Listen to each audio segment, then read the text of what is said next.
Hi guys, welcome back to my channel. Welcome if you're new. My name is Chelsea. So this week I decided to go with the format of my trying dance workouts video and try 5 popular ab workouts instead. So to keep things consistent, I chose 5 different workouts, each 10 minutes long and focused on the abs. These are from 5 popular influencers, each with their pretty loyal fan base and individual styles. I then rated the workouts on a scale of 1 to 10, with 10 being one that I would most recommend to you guys. And lastly, I just took some general notes to share with you all. So before we dive in, just a little bit of background about me. I used to be one of those girls who just used to do ab exercises and cardio all the time. There's definitely a reason that those workouts are the most popular on YouTube, and I fell into that hole. But since I started following fitness programs like Lily Sabri's programs and Carolyn's Epic, I didn't really focus too much on the abs. I just did the exercises if they were sprinkled in alongside the other workouts, but I never went to focus specifically on the abs. For this week, I just tacked these 10-minute sessions onto the end of my main workouts. So now let's just get into the video.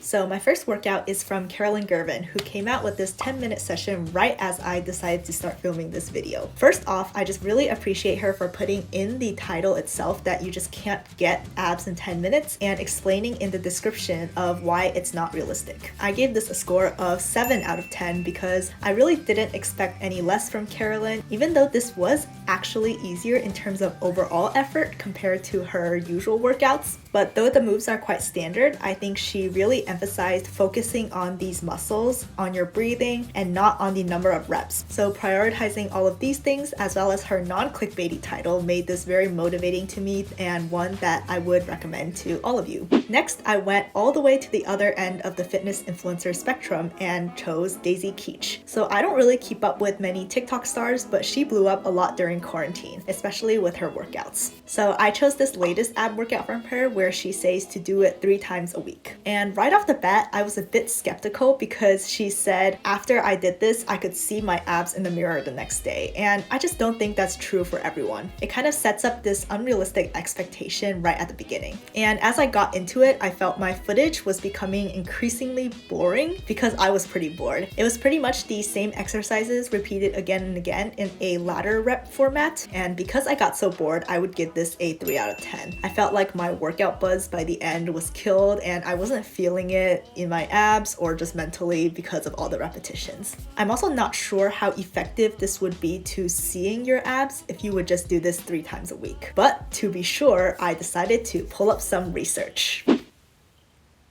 Wow, I can see so much clearer now because these are actually prescription glasses. So welcome to my class on ab workouts. Please make sure that you're taking notes. The first article I found on this subject was called Effects of Sit-Up Exercise Training on Adipose Cell Size and Adiposity. In this study, 13 subjects performed a sit-up training plan over 27 days and measured the size of their fat cells against a control group. This experiment showed no significant differences in the rate of change of cell size between the 2 groups. One main conclusion of the study was that the conventional sit-up exercise does not preferentially reduce adipose cell size or thickness in the abdominal region to a greater extent compared to other adipose sites. So this means to me that there's no targeting in fat loss. Just because you do ab exercises doesn't mean that the fat cells there will automatically shrink and not on any other part of your body. If you'd like to slim down your stomach, you're going to have to be in a caloric deficit and slim down overall.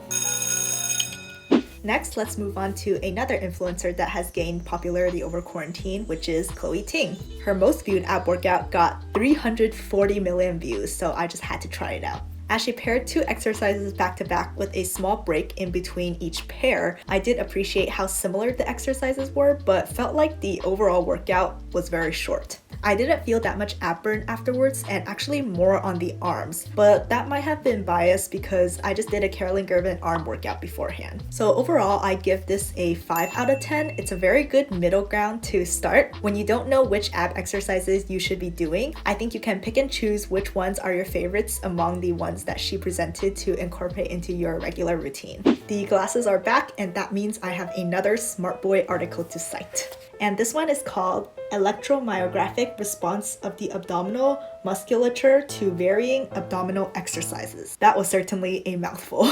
Basically, electromyography measures the electrical activity produced in skeletal muscles, in this case your abs, and the study tested the activity of major abdominal muscles while the subject did various ab exercises. The results of the study showed no statistically significant difference in the muscle activity of 4 out of 5 major ab groups during the 6 abdominal exercises. It also noted that the crunch was the only exercise that limited the hip flexors while producing the most focused muscle activity in the abdomen. Basically, the study concluded that although many practitioners hold the belief that certain exercises can isolate particular portions of the abdominal muscles, this may not be the case. To apply the findings from this study, practitioners should focus on overall muscle activity as opposed to what muscles they believe are being worked. So your ab plate is kind of working together to complete all these exercises, and it's hard to isolate just one part of them like the obliques or the lower upper abs. I will say though, this study only covered 6 exercises, so I'm not sure about how the variety of ab moves in these workouts will affect your muscles, but generally I would say that your muscles are always working together and it's hard to isolate just one of them to work on. So if you're specifically going for really defined obliques or those 11 line abs,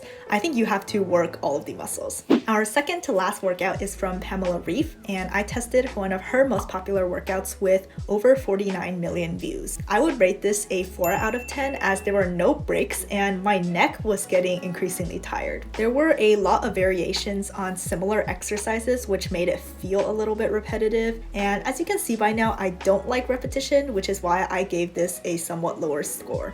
I would say though to try out Pamela as an introduction to fitness, as her music choice is definitely one of the better ones. Pamela also shows the exercises very clearly, her videos are well produced, so I'd say that she is a good place for beginners to start. She also seems to never break a sweat during her workout, and her makeup, her hair is always perfect, so I don't know how that happens.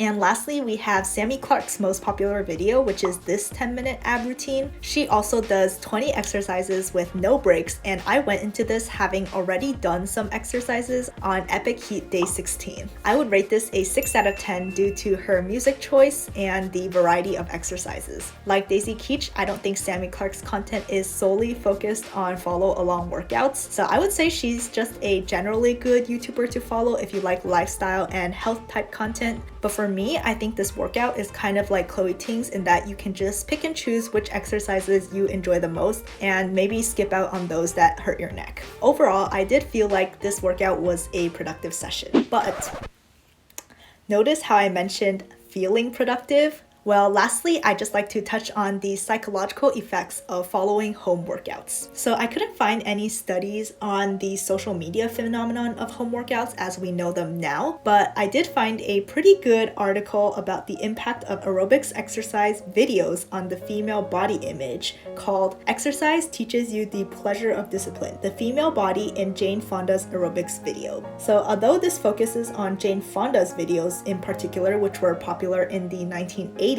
I think that the practice of following along fitness videos at home is a popular concept that has definitely persisted through the years. The authors note that the practice of following along emphasizes the approach to one's own share in the production of sexuality, although they portray the female body as strong and powerful, which are male ascriptions. Fonda says in her videos over and over again that women should feel comfortable in their bodies, and as long as they are healthy, the appearance is of secondary importance. Aerobics was primarily considered an ambivalent self-technology that both empowered and disciplined women. So we stand a 1980s queen who was all about empowering women to feel comfortable in their own bodies. However, we do come into a bit of murky waters, as although Fonda saw herself as a feminist and tried to promote aerobics as an empowerment method, in principle they were the opposite of what feminists demanded for the feminine body. That kind of leads into a conversation about feminism and the male gaze that we'll probably have to save for a whole nother day. So although these aerobics videos are archaic by now, the concept of home workouts is still super popular.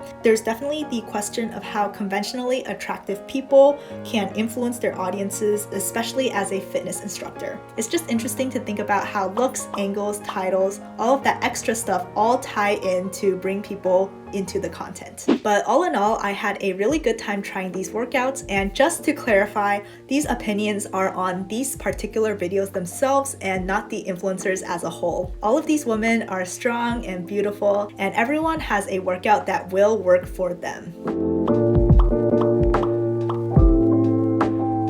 Hopefully you enjoyed my ratings and commentary. Let me know if this sort of scientific approach works and if I should keep on researching for these videos. I do like feeling a little bit smarter on some days, but let me know what you think. I've also linked these articles down below as well as the workouts I did. So thanks for watching if you've come this far, and I'll see you guys in the next one.